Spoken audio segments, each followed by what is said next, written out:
Singapore 2016's question and answer session. My name is Chris Reed. I'm the Executive Director of Z-Time Music Ministries. Welcome especially to those of you who are joining us on the live stream. Sorry for standing in front of you all.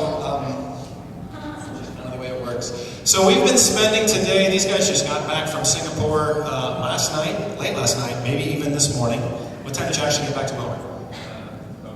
About 12:30, so technically this morning. They had some unplanned downtime on the tarmac in San Francisco. Thank you, United. Some days are like that. But we've been spending today reminiscing on their experience over the last 3.5 weeks in Singapore and 2 weeks training in advance of that. So it's kind of been a 6-week experience for them. Just digging into what has God done in us and through us during this period of time. And what do we want our lives to look like kind of because of that. But this time it is geared for you as the local audience and the audience that's joining us on the live stream to ask the questions that you would like to hear them answer. So we're going to give you the floor shortly. Be thinking of the questions that you would like to hear these team members answer from their experience, whether it was something that happened during training, something they learned through the whole experience, or something that they experienced in Singapore. But to set the stage for us, Bradley, I invite you to grab that mic right there. I am going to ask Bradley, the team's leader, to give us an overview of who they were working with in Singapore and what the mission of Singapore YFC was and how Singapore YFC used a CTI team. So, Bradley, why don't you give us an introduction? Hi guys. Chris was just saying hi to her mom. She'll be back in a second. So we just got back from Singapore. It was awesome experience.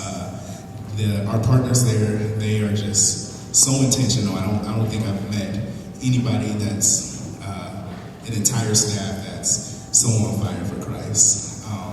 They have a huge building, 2 huge buildings actually, where they conduct business out of. They have like an arts program, they have multimedia, they have dance. We were there with creative arts. So as you can see, there was a lot of different opportunities to share the gospel, and they're really intentional in the ways that they put together their programs and the ways that they speak to people and deal with the youth there in Singapore. So to kind of help set the stage for the very specific way that they wanted to use you, there were a number of environments that you guys worked in that kind of built upon each other. We were talking about this earlier today, the relational crescendo of different ways that you can build relationships with people before you get to the point where you're permitted to share the gospel with them. And that's an important point because in Singapore, our partners are restricted in how and when they can share in public schools, but you were in public schools. So can you walk through just kind of the progression of environments in which you guys did ministry that kind of culminated? Absolutely. I don't think I said this earlier, but my name is Bradley. Just so that you know, aka B Chien, which means big money in Chinese. So that's the name that my team gave me this year. So it's been really fun. So we did 6 different types of programs in Singapore. The first was a canteen program, which is kind of like a young lunch, recess break type thing, but they do it for breakfast and for lunch because they start really early there. So this is in schools? Yes, at schools, I'm sorry. So there, while the kids were eating their lunch during their recess, we would sing a couple of songs to kind of grab their attention. And then we would partner with the different staff and go out and talk to them. And because we were promoting an event which was called Broken Pieces, which was one of our final events there, which we did full band performance, and we'll talk more about that as we go on. So that was number 2. The second type. The third type of performances that we did was a bully program. We did this at the schools during their chapel time. And the bully program basically talked about bullying and discrimination in schools and just in life in general. So the Singapore staff put together an awesome bully video that all of us probably know all the lyrics to because we watched it so many times. And then at the end of the bully program, we share the gospel with them. And that is where we talk about how Christ is the only answer to the discrimination that we deal with here in this world. The third type of program that we went what they call the polytechnic schools. Basically, it's kind of like a technical school, and everybody will go to that school or either JC. We didn't get to go to any of the JC schools, but there's 5 polytechnics in the country. We went to all 5. We were split into 2 different bands, and at those we went and did small acoustic performances. There we invited the Chinese students that were there studying for school. We invited them out to an event which was called the PRC event, which brings me to my 4th event. PRC, which is an abbreviation for Anybody know? People's Republic of China. People's Republic of China. There we go. And at that event, we did anybody knows what it is in Chinese? No. Kenny does. Kenny? What is it, Chinese? I love journalism. Tina too.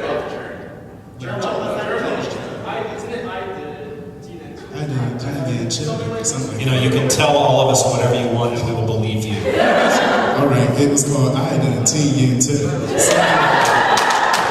Close, it's close to that. But the translation is called Love Journal, and it was basically an event talking about ways in which we go and try and find love throughout our life. And at the end, once again, we shared the gospel with them, just letting them know that God is the only form of love. Hi, Clara.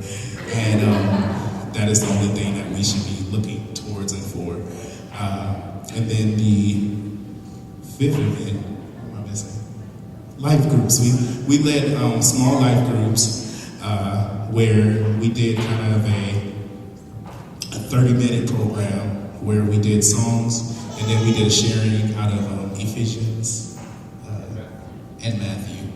So it was really, really awesome. And Mickey was the speaker for that one, and Alyssa was the speaker for the other one, and for all the school programs. These little ladies did all the talking for those, so it was really awesome being there with them. So if I can summarize, I'm hearing that we're basically, oh, you got one more? Yes, one more. The biggest event that we were there for was called Broken Pieces, and basically it was an art exhibition where you could just go through and learn about the brokenness of different people's lives and stories. And in each room was a specific item, and each item belonged to one person. So in the event, they basically took all the broken pieces, put them together, and it was the life of this young lady that shared about all the brokenness that happened in her own life. So it's kind of unbelievable that one person dealt with all the brokenness that happened in the different rooms. And it was an awesome event, and it ended with the concert with us, and once again with the gospel sharing. And then at the end, we got to go and talk to a lot of those students and different people that we invited out to that. So that was a collection of all the places that we went to. We invited everybody to the Broken Pieces event, and then we explicitly shared the gospel with them there. So I'm going to put all of those events in kind of ministry tracks, because you were working in what I think was 3 distinctly different ministry environments. So you had the PRC, or the People's Republic of China environment, which is, that's when you're going to the polytechnics and you're doing kind of small group approach ministry. And that, the intention there, you were seeking out specifically Chinese nationals, yes, who were studying, and inviting them to this second event, the big PRC concert. YFC actually has a specific ministry to students who are in Singapore from China, and they target them and preach the gospel to them in a very specific way that's understandable to them culturally, and also specifically because they know that when they go back to China, it's very unlikely that they will hear the gospel. So that's a targeted ministry that Singapore YFC is engaged in. And that takes care of 2 of your environments. And then one of your environment was the, you call them life groups, which I think is its own thing, and that was just kind of church-to-church ministry.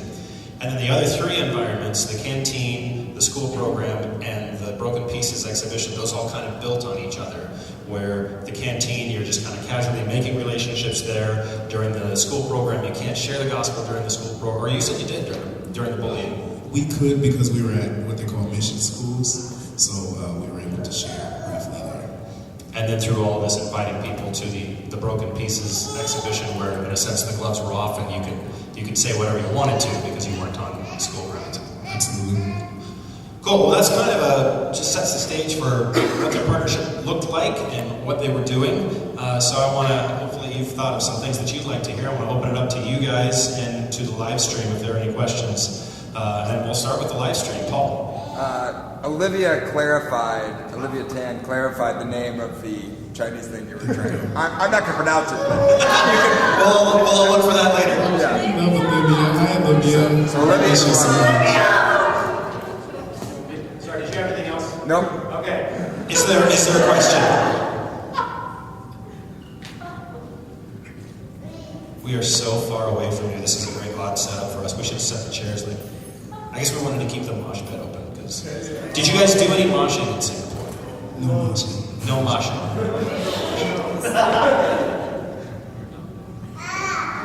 Clara has a question.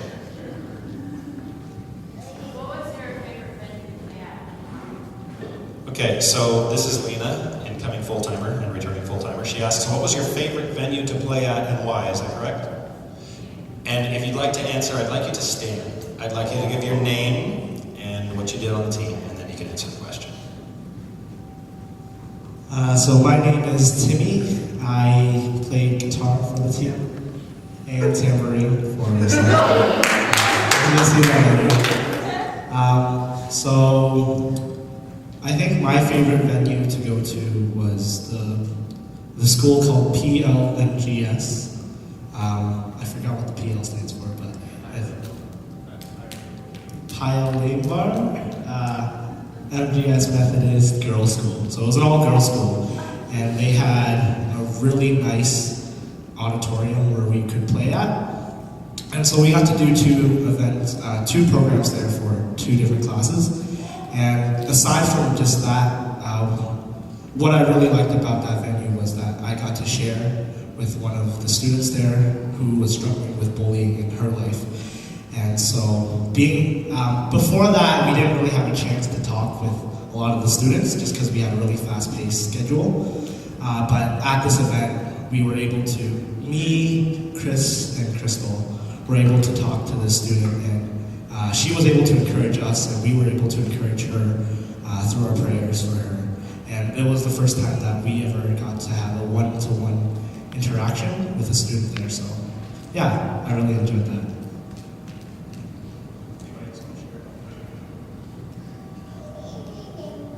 My name is Chris. I'm one of the other guitarists on the team. My favorite venue to perform at was actually during the canteen programs, and that's because I wasn't really performing, I was just kind of a dancer. So it was a lot of fun to just go out and like constantly just be dancing. It was extremely exhausting, and I would often forget that we would have 4 sets in a row. So I'd like give it my all for the first one, then I'd be like, okay, gotta keep that kind of energy up for each of them. But yeah, we got to dance, and then after that, we actually got to go walk around and talk to the students, invite them to our Broken Pieces event, and then a lot of the conversations with those students were informative, I should say, just figuring out their culture and everything. So. I'm hoping for a demo of some of these dance moves later. No. Maybe. Actually, Maybe. probably. A solid maybe. Anybody else favorite venue?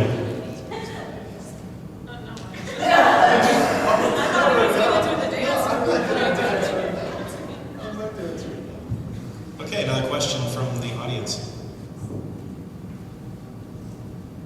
Do you have any expectations that were met or they were expecting to happen that didn't happen? So, to repeat so that people on the live stream can hear the question, expectations that were not met or things that, well, either way, I guess, were met or weren't met. And we've talked about this a bit today, so the expectations question again.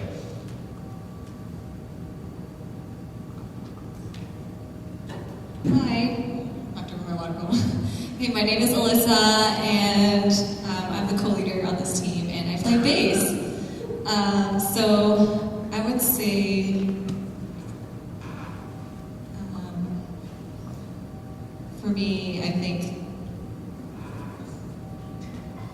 Okay, so I think that I an expectation that I had that was not met was that, well, actually, I think this because I kind of compared it to my Hong Kong experience, and I know that comparing is not a good thing, but that's something that we all do naturally, and I think I kind of compared it to my Hong Kong experience when I went last year, and in Hong Kong, a lot of what we did was just like a lot of just playing and then sharing the gospel, and then next venue, and just go, and we never really had the chance to talk to anybody at all, really, and there was also a language barrier for the most part.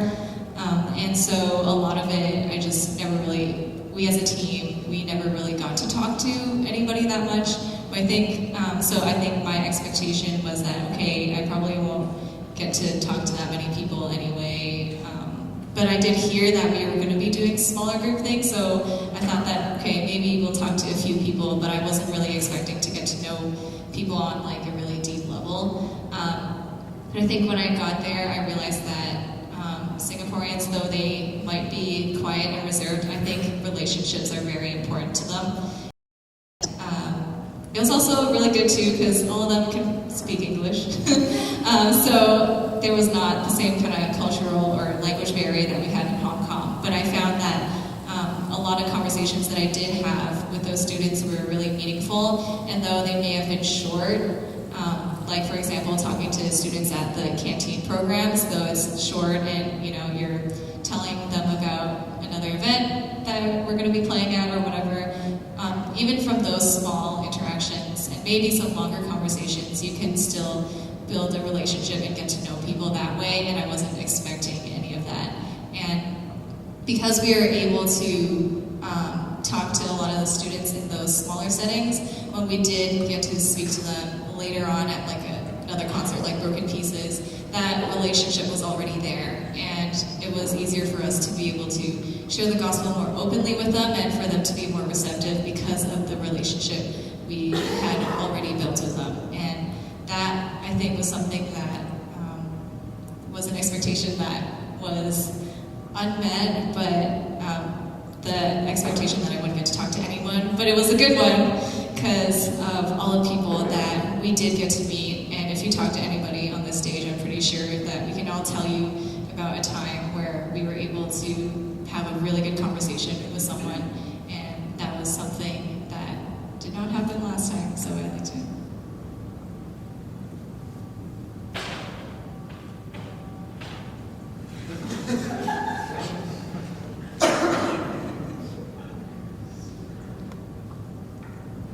I know a number of you answered this question earlier when we were talking, so I'd love to hear some more on this particular one.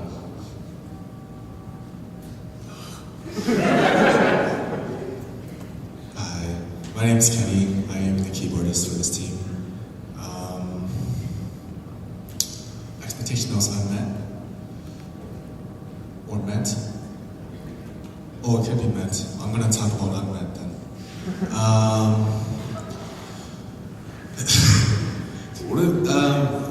I think one of the only expectations I had coming onto this trip was that I would be sharing the gospel all the time with everybody, with whoever I would meet. And quickly I learned that that was not to be the case because in Singapore, you can't really do that in public. And so most of the vocals were prepared by the Singapore YFC staff. And so, during the school programs, it was mostly the vocalists that got to talk a lot about and to share about the gospel. And so, during the first 2 weeks, I remember just thinking to myself and counting in my head, the number of times that I got to share the gospel with people, and it wasn't very many. And I kept beating myself down because I was like, if I'm not here sharing the gospel with people, like, what is my purpose on this trip? Like, why am I here? Like, I'm not doing anything important here.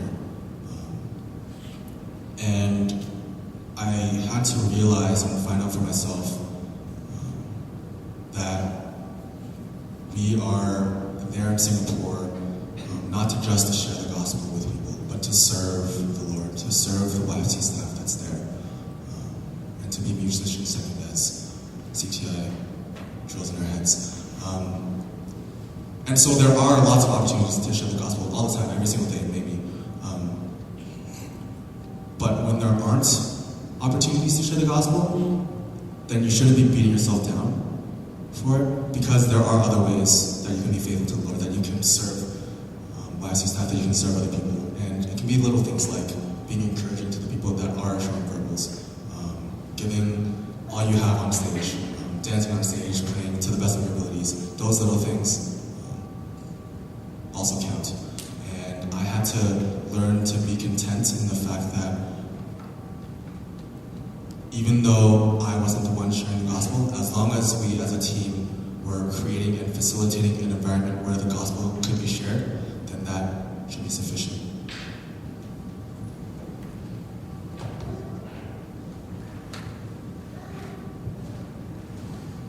Okay, shalom. I'm Christiana. Anyway, so, okay. One of the expectations that I had, I guess, like, I thought I was going to be sharing the gospel, like, so much. And I remember when Team Hong Kong came back, a lot of the girls were talking to me and Crystal, and they were telling us about, like, how, or they were saying it on stage too, about how they would, like, do a show. They would set up, do a show, say a verbal, share the gospel, and then sing a little bit more and do it again. And they would do it like 3 times a day. And so like I was expecting that I was going to get there and I was going to have so many opportunities to like go and share the gospel and talk about Christ and just do that like all the time. But when we got there, it was a little bit different. But I remember I was having a one-on-one with Bradley and I was telling him about it. And I was like, yeah, you know, like, I feel like there haven't been that many opportunities to share the gospel. And then later on, he ended up telling me, he was like, there have been many times where it was the perfect moment for you to go and talk to somebody, or for you to go and have a conversation and say whatever you wanted. And he was like, I got to share the gospel sometimes, and I would look over and you were over there talking to the staff, or just doing something else where I could have been more focused, and I was missing opportunities. And something that I realized is, going to CTI and going overseas, when it comes to expectations, we can't just rely on CTI or on YFC to meet those expectations for us. Because if my heart was fully prepared, it wouldn't have taken me halfway through the trip to realize that I was missing out on opportunities that were right in front of my face. I think that with those expectations, I was relying on someone to like kind of take me and go like say the words for me or something to those people, but I realized that it was about my heart, and I had to, you know, like really submit to Christ and allow Him to work through me and to use me and to guide my conversations if I was the one who was willing to go up to those people and make them happen myself. So.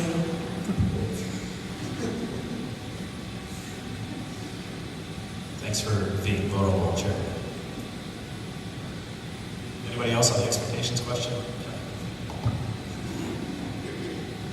Hi guys, my name's Steven. I'm another guitarist, and something I didn't expect was the YFC staff to be so nice and serving. So before we went to Singapore, we were told that we were supposed to serve the contact, and once we got there, we realized that the contact was serving us a lot. They would like take care of us when we were sick. One day cut our hair. They would bust around with us. They provided us with moisturizer, humidifiers, and some teaching because our room smelled really bad. So just shout out to the YFC staff for taking care of us, and I really appreciate all you guys have done for us. I'm pretty sure moisturizer got tweeted out though before you corrected it. Humidifier. I appreciate the question about expectations because we were talking about this earlier. When you go into an experience like this, there's a couple of different. You may have expectations, you may call them out, you may know you have expectations, but in trying to be open-minded and in trying to be available for an experience, I think sometimes we will convince ourselves that we don't have expectations. We really do, we just haven't been able to identify them. And often it's when an expectation goes unmet. That's both when we realize that we had it, and it's also very often when God has our attention. Like, oh, I was expecting something to happen, and it didn't, and now I'm disappointed or something, but I'm looking. God has our attention now. Okay, this didn't happen, so now what, God? And so I think a lot of the learning moments, like you were just sharing about, come out of unmet expectations. So we do talk about that quite a bit. Thanks for bringing that up. Another question. Maddie. What were some moments where you feel like you came to that yourself and how did you grow from it? Can you say it one more time a little louder? What were some moments that you felt like you came to the end of yourself and how did you grow from it? Moments that you came to the end of yourself, and how did you grow and move on from that?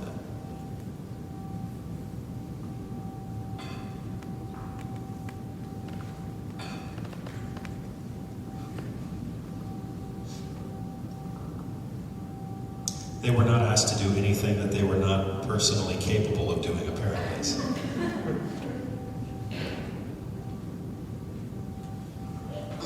So I think the first moment that I came, because I came to the end of myself like 10 times, but the first big moment that I came to the end of myself was actually something Timmy was talking about. When Crystal was talking to this one girl, Marilyn, and basically she wanted to talk to somebody who had bullying experiences.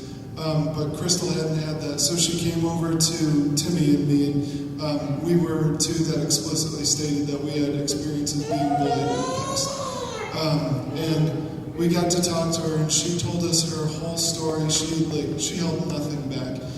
She was incredibly vulnerable with us, and we were able to be vulnerable with her as well. But it wasn't until afterwards, when we were walking away, that it really sunk in what we had just talked about. I mean, we talk about bullying, and I mean, imagine bullying. What she was going through was 10, 50, 100 times worse than anything you can imagine. And so we felt extremely torn apart by that, and we even had moments where we felt like we didn't do enough, or we were looking back and, I wish I would have said that, we should have done this, we should have done that. And I mean, after we got done talking to her, the teacher kind of ushered her away, and then we went, and we were supposed to be moving on to go eat lunch, but instead we just sat there for another, 10, 15 minutes weeping and praying with each other over what had just happened. And then after that we went to go eat, and first of all, again, about the YFC staff, they had food laid out for us by the time that we got down to the canteen, so they were right there ready to take care of us again. But I just remember sitting down to my food and thinking, how can I eat this right now? I can't even stomach my own emotions. How can I stomach a plate of food? But I mean, to answer your question about how we moved on from that, I think I just realized that we had to treat every experience that we came across with the same amount of love as we had for that young lady, and that we couldn't be caught up in one story, because there were literally hundreds and thousands of other stories just like hers. And so it felt pretty heartless, because in my mind I was like, we got to move on from this. But we didn't move on from it, we just went to the next one. And then that's when I started eating. But I just remember thinking, we have to treat every situation like this, and we have to give every single person this same amount of love, even if that means we are weeping, and if that means we get knocked to our knees and we feel exhausted after something like that. You just got to show everybody the same kind of love.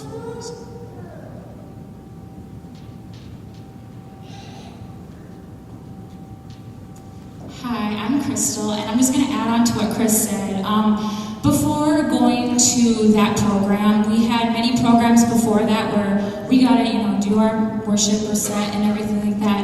But I never got the chance to share the gospel until that day. It was probably a weekend, and during that whole time, through that whole week, I didn't know what my purpose was. I was like, why am I here? I haven't got the chance to share the gospel yet, and I just haven't had anyone come up to me, talk to me until after that program. Marilyn, she came up to me. I would say she was probably 12 years old, and she came up to me and she told me her bullying story. And right at that moment, I knew that this is why I came to Singapore, and I knew that God had given me a purpose in that moment. And how I came out of that was, even through the weeping and through the crying, I knew that what I told her would help her, and she also told me so many things that helped me grow in my faith. And for her being 12 years old, I'm not kidding mean, she was probably one of the smartest kids I have ever seen in my life. She was just so educated on her faith, and she knew so much more about the gospel and everything like that than I did. So it was really encouraging to see that even through all of her hard times and through all the times that she was being bullied, she stuck with God and she grew in her faith through the hard times. So that's what I really grew in that moment.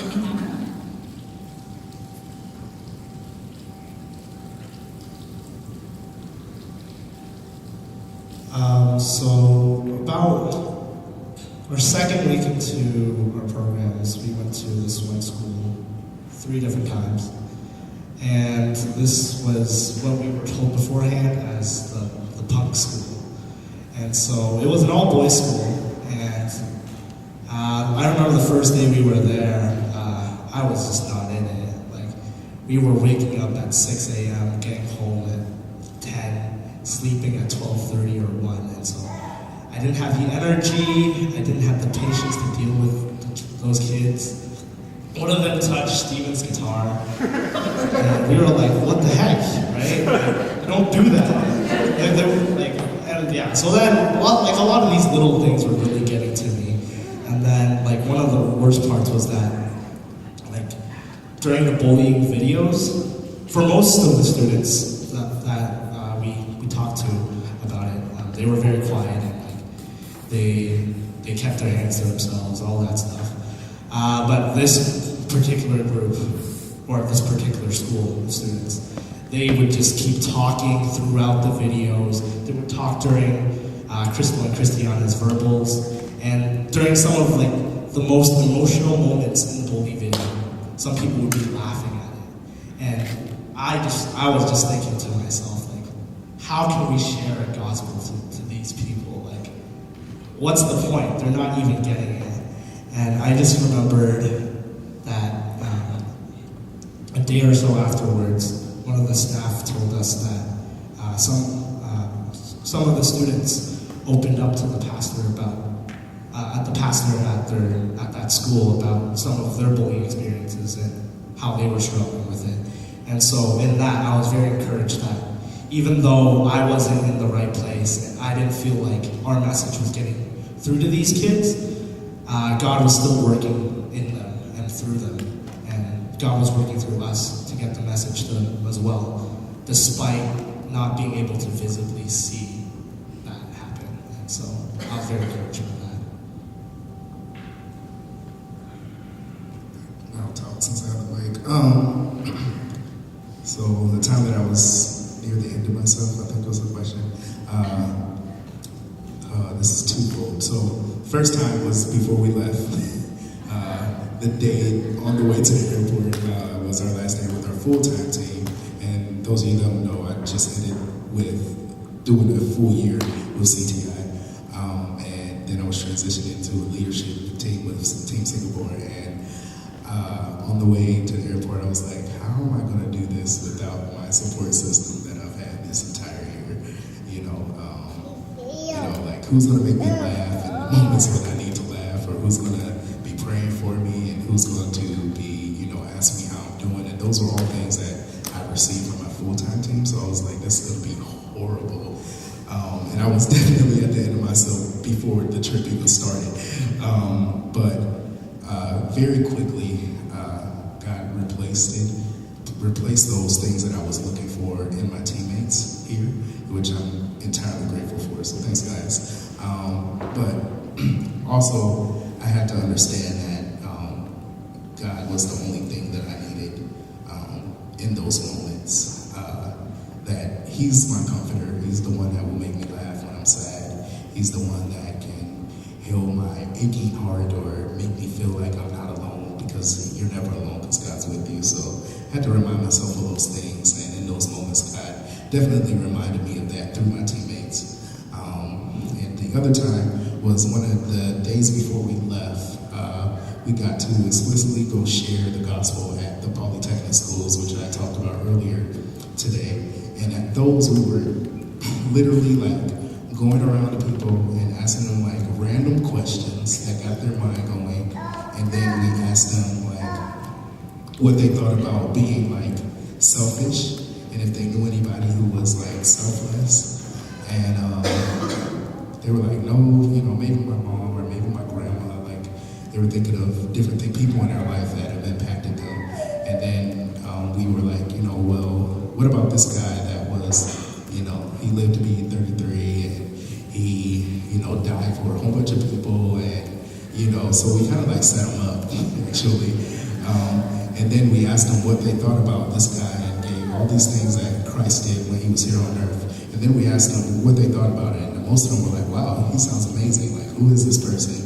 Tell me, who is this? And they were like, do you know who this is? And some of the people were like, I don't know. Like, who are you talking about? And some people didn't know, like, oh, are you talking about Jesus? And other people was like, I've never heard of a person like this. And then we were saying, well, this is, the person we're talking about is Jesus. And they would be like, well, who is Jesus? So then that opened up the conversation for us to share the gospel. So we got to do that at the Polytechnics. We split into like groups of 2 and then went to the 5 different polytechs, or some people did 1. Yeah, so we broke off into groups. And the one in particular, I was talking to a guy named Dion. And he heard who Jesus was, but he didn't know too much about him. So we got to share the gospel to him, and at the end he was like, oh, thank you, he sounds great, but I don't want anything to do with him. Thank you for telling me, but I'm good with everything that I already know. And so in that moment, I'm like, what do you mean? You're good. Like, I just told you about this wonderful guy who died for your sins and who wants to have a relationship with you. Like, this is something, like, you gotta respond better than this. Like, you just wanted to stay in the place that you're at is not okay. And so I'm like trying to talk to him and trying to think of witty things to say and, trying to pull up Bible verses on my phone so I could talk to him. And, in that moment, I was really like, my heart was very heavy. But God reminded me of something that I've reminded my team of many times, that we can't do or say anything that is going to save anybody. Like, Christ paid that price for us already. Like, he's the only one that can save. He's the only one that can heal broken hearts. But I thought that I could do something, that I could say something, that I wasn't doing enough. So I was really angry with myself, and I was really down in that moment. But then that didn't matter, because the staff member I was with was like, all right, okay, so how do you feel about that conversation? And I told him how I felt, and he was like, all right, okay, cool, let's go talk to somebody else. And I was like, wait, did you just hear me say that? I'm not in the mood to share with anybody else if they're gonna just keep shutting my God down. Like, I was offended. And what they reminded me, like, the gospel is offensive, and we have to be bold in sharing that offensive story. Like, people don't like seeing themselves in sin. People don't like you pointing out the downfalls of this world. But in that moment, I was able to understand that there was nothing that I could do that was going to change that man's mind. But also, that's not what I was sent there to do. I was sent to go tell and make disciples of all nations. It doesn't say to save people. It doesn't say to forgive them of their sins. Like, that's not my job. That's only what Christ can do through us. And so I had to remember that. And I went and shared with somebody else. And the second person I shared with, who I would ask for you guys to, I believe in the power of prayer, so let's pray for him. His name is Merlin.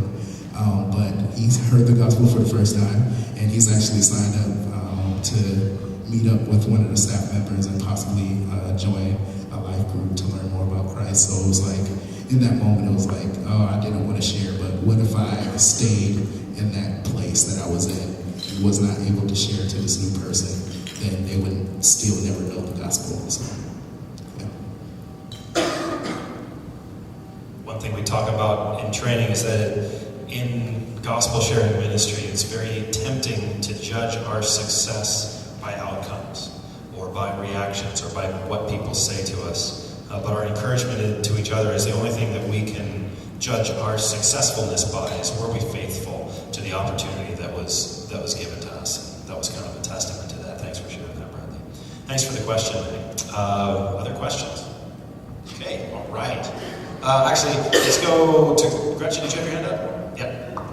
My question is, what did you guys feel your work that you were doing there, how did that partner with what Partner Ministry YFC was doing before you got there and what they will continue to do now that you're gone? So you're working with a partner who existed before you were there and will exist after you're gone.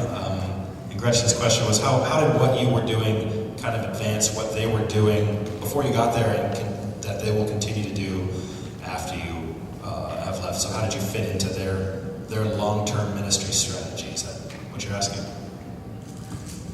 So I actually remember one thing that Paul was telling us before we went, and he was saying that they have a lot of really good musicians in Singapore, and that, you know, they, for us being there, like, the YFC staff would probably, you know, critique us and be like, okay, like, you can do this better, and, like, help you with this and that.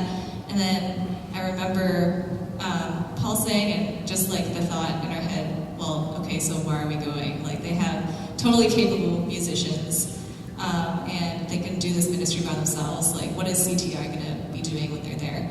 And I think one really cool thing about having a CTI team in Singapore is that we're not from the country. And I think that is the biggest thing, because we aren't Singaporean, I think that gives them, well, I guess like when we go to schools and stuff, they're more interested just because they're not familiar with people like us. And when we play at schools and canteen programs or whatever, this is something they're not used to. And so that's what makes them interested and wants to make them, I guess, know more about us. And the YFC keep on saying how like this is a great opportunity for them because we are here, that they are able to use the music that we play and who we are as people to be able to make those connections, which many of them otherwise would not have happened. And they were saying how they're still trying to figure out how to get to go to public schools more, because that's just really hard because we can't share the gospel openly. But I think they did say that because we were here and that we were in Singapore playing music, that we were able to reach out to people that they may not have been able to on their own. And also,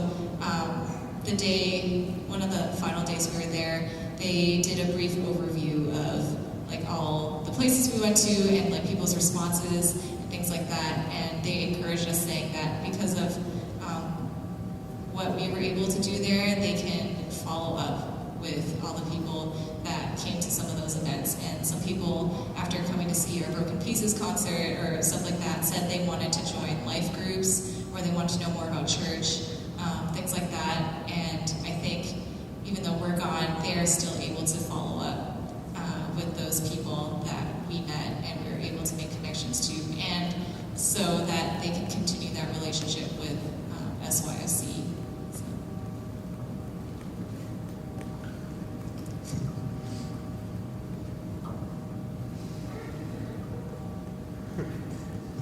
Anybody else have a comment about how you were a part of the long-term and ongoing ministry there?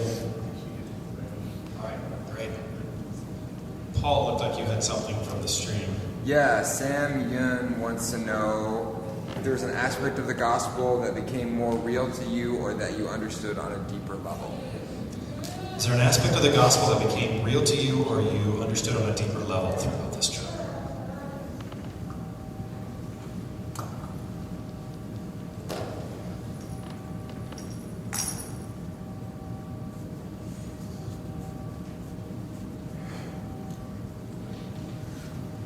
So hi, my name is Mickey. I'm the sound tech for Kapor 2016.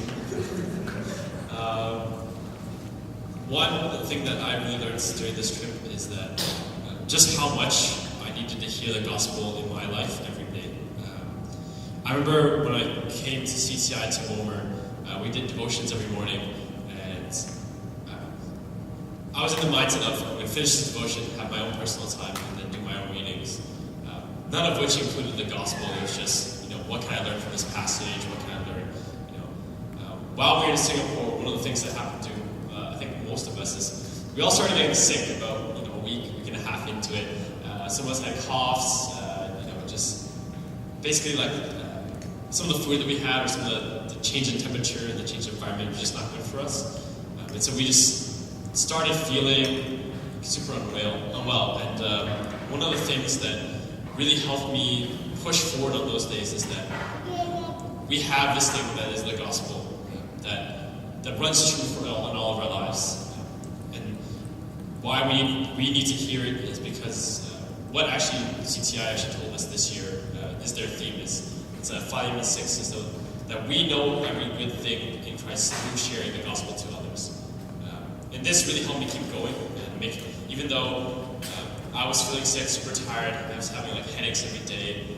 I know a bunch of our teammates were just like some of them had to stay home one day or go home early because they couldn't keep up with the super intense schedule that we had. And it was really disheartening at moments, just because I know that all of us wanted to be out there sharing the gospel with everyone we could. As you've heard some of the testimony from some of our teammates before, that we were really there to share the gospel with everyone we could. And one of the things that I learned so that I needed the gospel was that I'm terrible at sharing, as you can tell. I hate talking in front of people. I've gotten better at it because it's not my job to be good at sharing, but it's, like Chris said earlier, it's my job to be faithful to the gospel and to tell it to those who have been entrusted to me. So you can't tell a story about something you don't know. And so in order to improve and to share the gospel with others, I really needed to look to the gospel every morning, do my own devotions. We as a team looked through one of the gospels, read through the Gospel of Mark, and it provided a lot of conversations between each of us to talk about what we're learning through our personal readings, what we're learning through Mark. And so I loved to wake up every morning and read my Bible now just because I get to see a little bit of the gospel every day.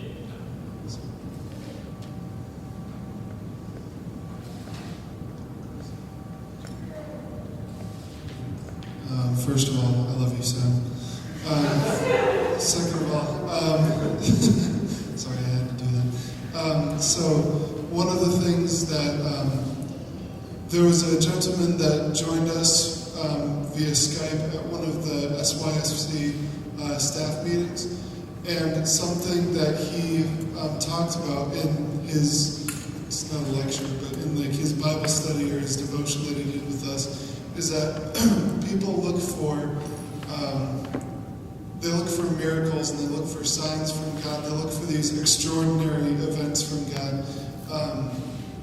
But we should really be striving to see God in the mundane events and see how that gospel message is within every aspect of our lives, not just when people start speaking in tongues and spitting out prophecies and stuff. But it's when when you're going down the side of the road and you give a sack lunch to a homeless person or something like that. So the smaller stories.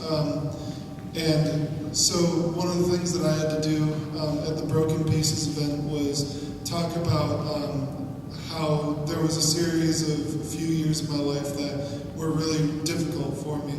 And I had to share that story with them, and then they're like, and then we want you to tie it to the gospel in like half a second, but we need you to leave it on a cliffhanger.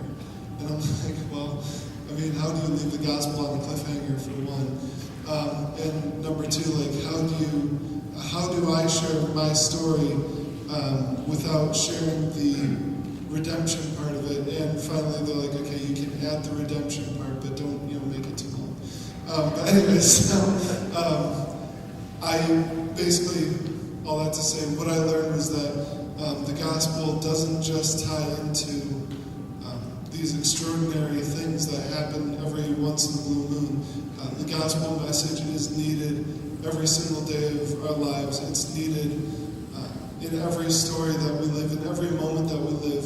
God doesn't call us to do something really great in the future. I mean, He does. does. But he also calls us to live for him daily, live and die for him daily, and to accept him and say yes to him every single moment.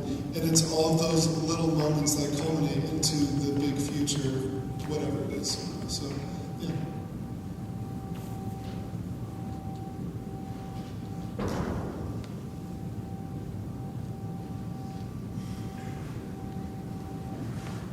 Hello, my name is Merritt. I play guitar for the team. One way I saw the gospel come alive was in our encouragement of one another. There was a particular day where we found out that we all had to learn all of the songs. There was a set of songs that only half of us knew, but we found out that the other half of the team had to learn as well. And it became, in the midst of everything that we were all doing, incredibly stressful and overwhelming. And it was encouraging to see the team come together and encourage one another, seeing that whenever two or more are gathered in the Lord's name, that He will also be there to strengthen us.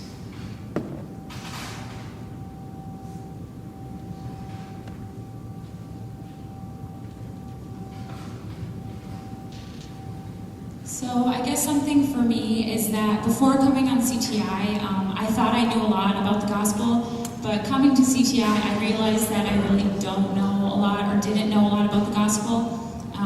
I think the only part I knew was that Jesus died for my sins. So being here at CTI, I got a lot more time to read the Bible and pray. And then going to Singapore, I learned so much. I learned the beginning of the story of the gospel. I learned the middle of it, where Jesus died for our sins. And then I learned the end of it, how we are all broken people and God came to mend our relationship with Him. And I think that's something that I learned about the gospel, because before coming here, I thought I knew the whole thing, but really there's so much to God's Word, and I really learned that throughout this trip.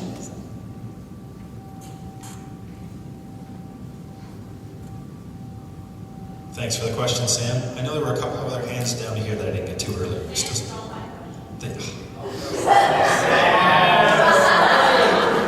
Let the record show. More people in the room had the same question as Sam. Wesley. What were some of the biggest culture shocks? Big culture shock stories. There was no ketchup. And there were also no napkins. And yeah, and everybody there is like, I mean, they all speak English, but it's super hard to like understand them. So half the time, like, I would just like nod my head and pretend like I knew what they were saying, but really I didn't. So.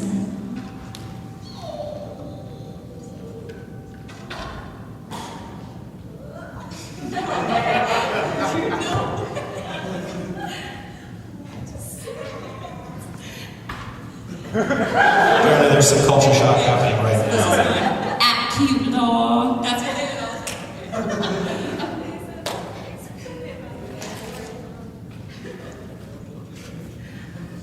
I don't know, it's really hot. I was like sweaty all the time, but that's not really culture.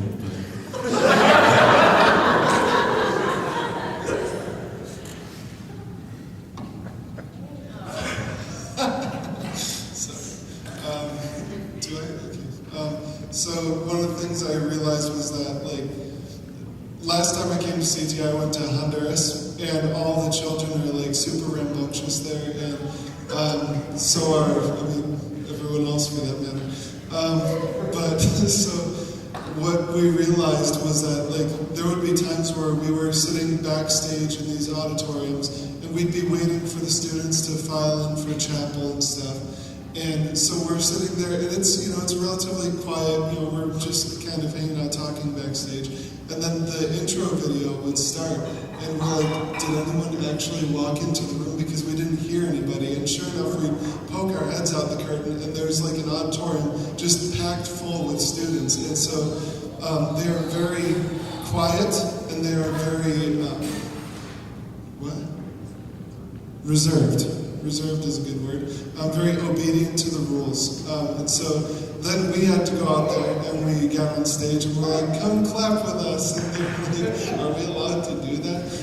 So that was kind of a culture shock, was that first of all, they were quiet to begin with, but then they were reluctant to do the things we wanted them to do to get the energy flowing and stuff. And so it was rough. So they eat rice every day with every meal, even breakfast. And if you guys don't know this, I eat chicken nuggets. That's my thing. That's all I eat is chicken nuggets and French fries. And I did find them, and I had them once while I was there. But other than that, they gave us rice for every single meal, and I was like, oh my gosh, how do you eat this much rice? I mean, yeah, and they didn't have lemonade either. But the food was a bit of a struggle. Oh my gosh, okay, so some of the places you had to pay for toilet paper, and Crystal would just be like, what the heck? We wouldn't bring money sometimes, and then that was a problem.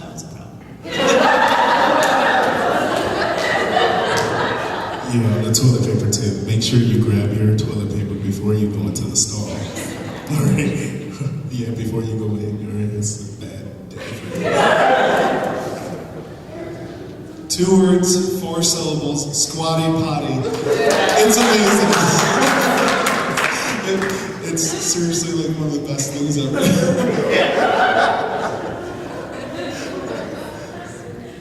If you don't know what it is, Google it. I'm gonna say a funny thing and then a serious thing. So they have a lot of fruits there that we don't have here, and one is called durian. You hear the yaws. So, I don't know how to describe this. Okay, so it's a fruit it's a fruit that doesn't remind me of any fruit that I've ever tasted. It has a custard creamy taste at the beginning, which is awesome. And then quickly it turns into garlic, onions, and fart. Natural gas. Here we go. Very interesting. Very interesting. They love it. And I tried it 3 times while there because I thought maybe it would get better. And Kenny played me and told me that one tasted really good, so I listened to him and tried it. Not a good story. But number 2 is that the Christians, their work ethic and their willingness to share boldly was just incredible. There were times that some of the people that were, so they have a lot of free thinkers there in Singapore. Don't ask me what that is, but it's called free thinkers. I think they think about self, they elevate themselves and they think freely.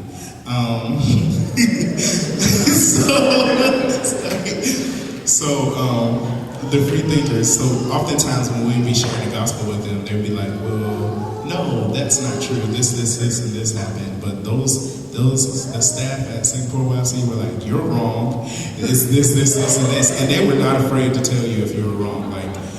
They really believe the gospel. They believe that it's true, and they stand firmly on that, which was amazing to witness. And I think it helped us with sharing more boldly, witnessing that. Sometimes, like I said, it was really kind of offensive sometimes. I would think it would be offensive in our culture, the way that they would talk to each other, but that's normal. And they respected each other's views, which was awesome. And they always took the time to really listen to each other. So that was great. And like I said, their work ethic was just like no other. They would be up in the morning, late at night. They would ride the MRT and bus home with us to our last stop to make sure that we were getting home safely when they had families of their own. They were just very kind, and we don't see a lot of that here in the U.S. A lot of really just loving on each other, and we saw that very clearly through the staff and the people that were there. So yeah, they're great, and we missed them. we had like a 15, 20-minute cry session at the airport on the way here because it was like so sad. They really impacted us, and we miss you guys. We know some of you are watching, so we're gonna watch later when you wake up, but we miss you guys. So incoming full-timers, we're sitting mostly in this-ish area. We haven't heard much from you, and this is sort of your golden opportunity to quiz the outgoing CTI team about their experience. So I'd love to hear some questions from that area of the room. What do you guys want to know?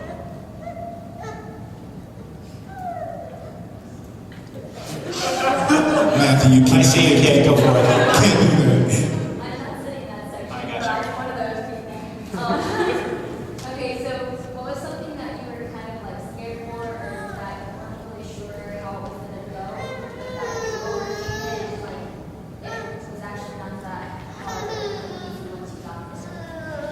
Something you weren't really prepared for, but you overcame it. It wasn't that really hard once you got into it.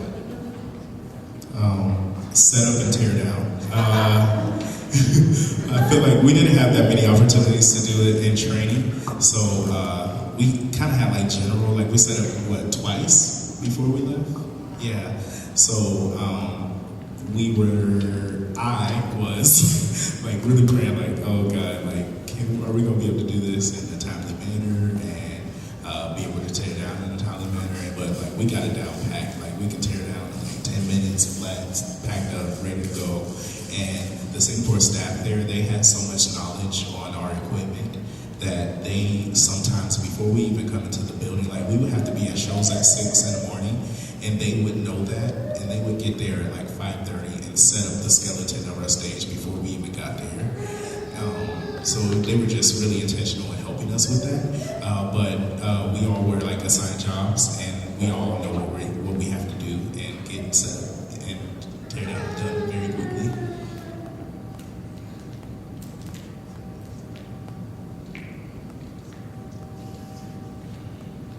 Other questions then?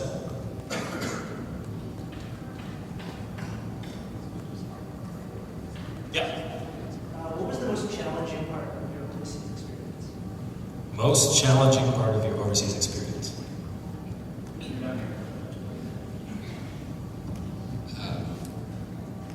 I love asking questions, and I think like 3-4 days in, we were scolded because all of us were just asking questions, questions that we would be asking like, repeatedly.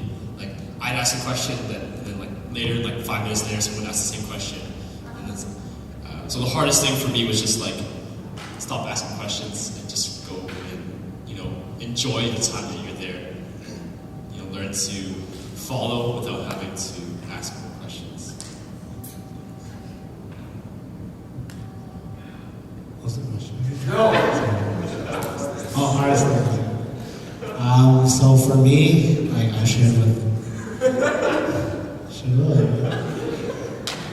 For me, I shared this with the team a lot. I'm very awkward in talking with people that I don't know. Like once I'm comfortable with a group, it's fine.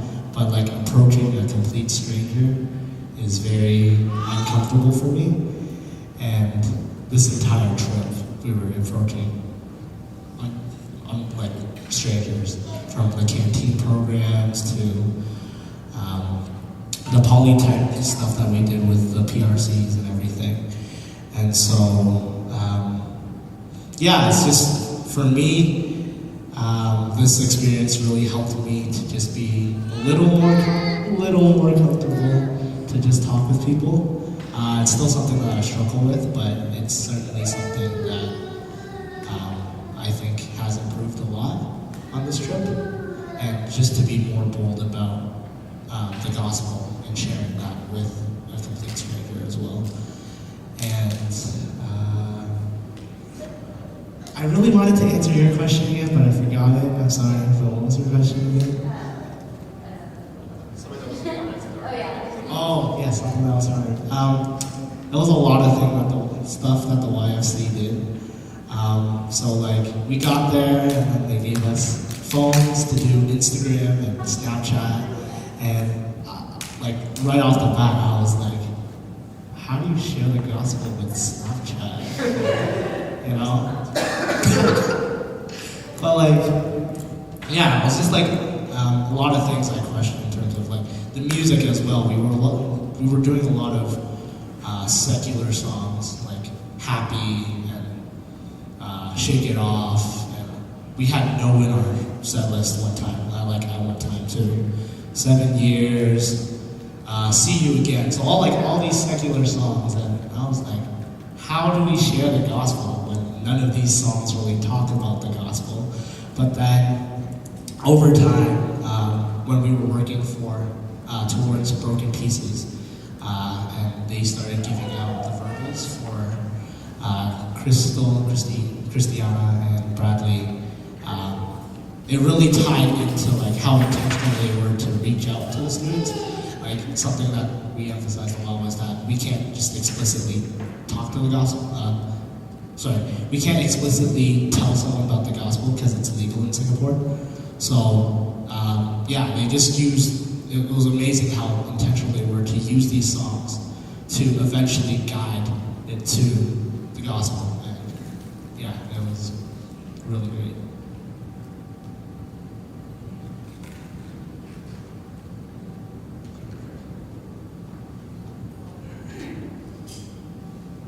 So something that was challenging for me was co-leading this team with Bradley. Not because they made it hard, because they actually made it a lot easier. But I think what made it hard was just my own insecurities about leading a team. I often feel like I'm either like not capable or not good enough, or I just don't really have the confidence. And so the most challenging thing for me was like me always saying like, wow, like maybe I let the team down in this way because I didn't do something a certain way, or feeling like I could have done things differently, and just, well, you know what I'm saying. And I think what I learned though was that I often put way too much pressure on myself. And that often comes from a lot of pride, and that's because I feel like I need to like control everything, or feel like it's almost like I feel like I'm responsible for like whatever happens on the team, and you know, if people don't hear the gospel, like, okay, it's my fault, or you know, I could have done something better to, you know, do God's work. But I think I realized in that it's not really about me and what I can do, because we've mentioned this before. Like, it's about being faithful to what God has called us to do, and it's not about the result and how much I can do, because it's not. Because we are all broken people, and we all have our weaknesses, and there's no way that we could ever share the gospel in the way that it's like perfectly laid out, you know. And but it's God that uses us, and so I think from that challenge of just always feeling like I'm making a mistake here, making a mistake there, always apologizing because I feel like I'm not doing a good job, but going from that and realizing more and more, and I'm still learning this, that it is through those times that we don't feel like we're good enough, or those weaknesses, that we can really rely on God more and realize that it is God that works in people and not in myself. We might have time for one or two more questions before we wrap this up.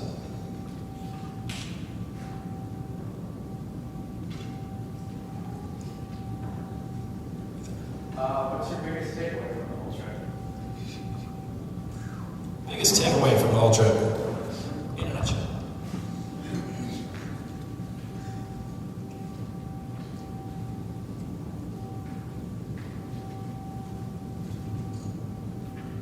Be bold. You don't want to walk away from something like this and have any regrets, because there are people you can see 1,000 times, and other people, that's the last time you're ever going to see them. So if you have something to say, say it. That's something that I'm still trying to come to terms with, because I don't want to put myself out there for this person I'm never going to see again. It doesn't matter. say them again, but often I hear that it's been said to me that you are the only Bible that some people ever read.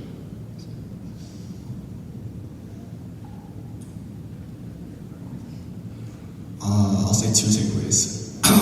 The first one is, if you're going overseas and you like to dance on stage and you like to give everything you have on stage like I do, make sure that you bring pants with you that let you do that. Because otherwise, you'll come home with no pants.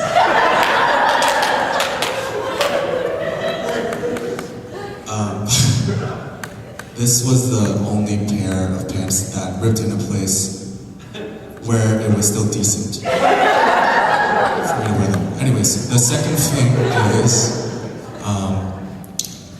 more serious note,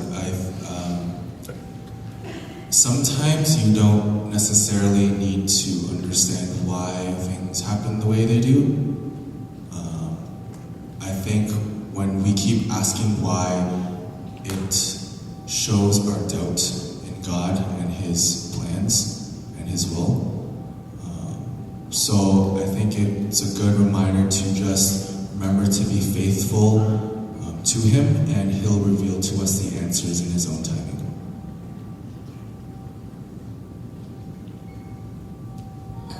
I think a big takeaway for me was the importance of rest. And I say that because I was on full-time last year, so I honestly, and I'm going into full-time again next year. I think sometimes I wonder, I'm like, wow, what have I gotten myself into? Because I sometimes feel like I haven't rested in like ages. But I think what I realized was rest doesn't come from not doing anything. And you can still find rest even if you're in ministry. And I think really difficult for me, and I learned this the hard way, and I still am learning this, is that your rest comes from spending time with God, and that takes effort. And you need to be intentionally setting aside time to read your Bible, because there are many times this year and during our time in Singapore that, because like we were saying, we would get up at 6 in the morning, get back at 10 and debrief, and then go to sleep at like 12, I would not want to read my Bible because I would rather sleep. But rest is so important, and that is something that only comes from spending time with God. And so I would say that my biggest takeaway is that you need to be intentional in that time and make that a commitment that, yeah, I'm going to set aside this time to spend with God because I need it. So I alluded to one of the biggest takeaways earlier in a different question that I answered, so I'll talk a little bit more about a personal journey that I had within our journey to Singapore. I have kind of a big struggle with like who I am or who I'm supposed to be. I don't know.